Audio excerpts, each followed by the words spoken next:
Hi everyone, I'm Ben, and in this video we're covering Law 12 of the 48 Laws of Power. This one is use selective honesty and generosity to disarm your victim. Now what this one is really about is around using deception and manipulation to gain advantage in various aspects of life, be it in social situations or within your corporate life.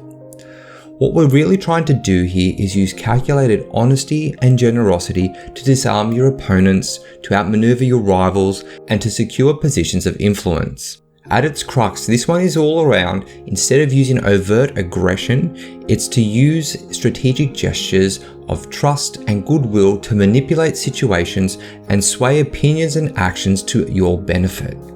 There are three reasons why this one's really important. The first is around subtlety. So using subtle psychological tactics in the long run are way more effective than brute force. The reason being is that these subtle tactics keep your true purpose hidden and your attempts at actually influencing someone very secret and hard to detect, as opposed to being overtly coercive, which is very easy to pick up on and in the long run can actually land you more enemies than friends. The second is around building alliances. So selective honesty and generosity can create the illusion of sincerity and cooperation. This can pave the way to forming alliances and partnerships with the people that you're attempting to influence. This approach can lead to shared goals, it increases your own influence, and it can increase your ability to shape outcomes. The third is around disarming resistance. When you are using calculated honesty and generosity, this can help neutralize potential sources of resistance, make it easier to navigate challenges and conflicts while maintaining control. So in terms of applying this one, there are 6 steps that you need to go through before applying selective honesty and generosity to your victim. The first is assessing the situation. So what you need to do is thoroughly evaluate the context and the individuals that are going to be involved in the situation that you want to apply this tactic for. You need to understand their motivations and their vulnerabilities and potential areas of cooperation. What effectively you are looking for here is to make sure that you understand the situation before you become involved in it. What you really are trying to do here is get a good lay of the land before you start inserting yourself into the situation. The second step is identifying your key targets. What you want to do here is understand who are the individuals or groups who you want to build goodwill or trust with. What you're really trying to do is understand who in the group or the broader situation has influence, be it influence to get you what you want or to block you from getting what you want. It's these people that you want to target with this particular law. The third is creating the facade. So when you go to apply selective honesty or generosity, you want to make sure that you can sell it. You want to make sure that the people that you are applying it to believe that you are being generous or honest, that they actually buy into the situation that you're trying to create. You need to use this facade to disarm suspicions and gain the trust of your victims. The fourth is offering strategic benefits. So when you are applying this selective honesty or generosity, you need to ensure that it actually benefits the other party. What can work here is to ensure that it benefits both you and the other person, or sometimes to even go one step further and do something that benefits them potentially at the expense of you. What you're really trying to do here is ensure that the person understands that you are doing something very honest and very genuine to gain their trust. The things that this could involve is providing information, opportunities, or potentially resources that align with their agenda. The fifth one is around timing.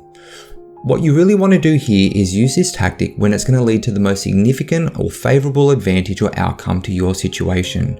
You don't just want to be applying this one whenever the opportunity comes up, but you want to be applying it when it is the right opportunity to get the most out of the situation that you possibly can. The sixth and final step is all around maintaining control. So when you are using selective honesty or generosity, you want to ensure that you maintain control over the narrative and the flow of information. What you're really trying to do here is avoiding revealing too much information or jeopardizing your strategic position. So when it comes to applying this law, there's 3 common pitfalls that you need to make sure that you avoid. The first is around overcommitment. So you want to be cautious and make sure that you aren't overcommitting or being overly generous, as this sometimes leads to suspicion with your victim, or it can actually backfire and your intentions are perceived as being insincere. In the same vein, the second one is around balancing honesty. Again, what you're trying to do here is avoid applying too much deceit or being seen as applying too much deceit, as that actually erodes your position as being someone that can be generous or honest. When excessive deceit erodes the level of trust and credibility that you've built over time, it ultimately undermines your long-term goals. The third pitfall is around adaptability. What you need to recognize is the effectiveness of applying this law can vary greatly based on the individual or the circumstances involved. What you really need to do is make sure that you're applying the law uniquely depending on both the situation and the target that you're trying to acquire. So to wrap this one up, Law 12 is all around the strategic power of selective honesty and generosity as a means to disarm your opponents, build alliances, and manipulate situations to your advantage. What you're really trying to do here is navigate complex power dynamics with finesse and achieve your objectives while maintaining the appearance of goodwill. What you really want to be avoiding is overt and coercive forms of aggression that are very clear to people what you are doing and have the potential to generate enemies rather than making fast friends. So in order to apply this one, what you need to do is first assess the situation, 2. Identify the key targets, 3. Create your facade that will be your mask that you wear, 4. Offer strategic benefits, 5. Make sure that you get the timing right, and 6. Maintain control and do not overcommit. Now, if you want to watch a video on why it's important to always say less than necessary, please click here.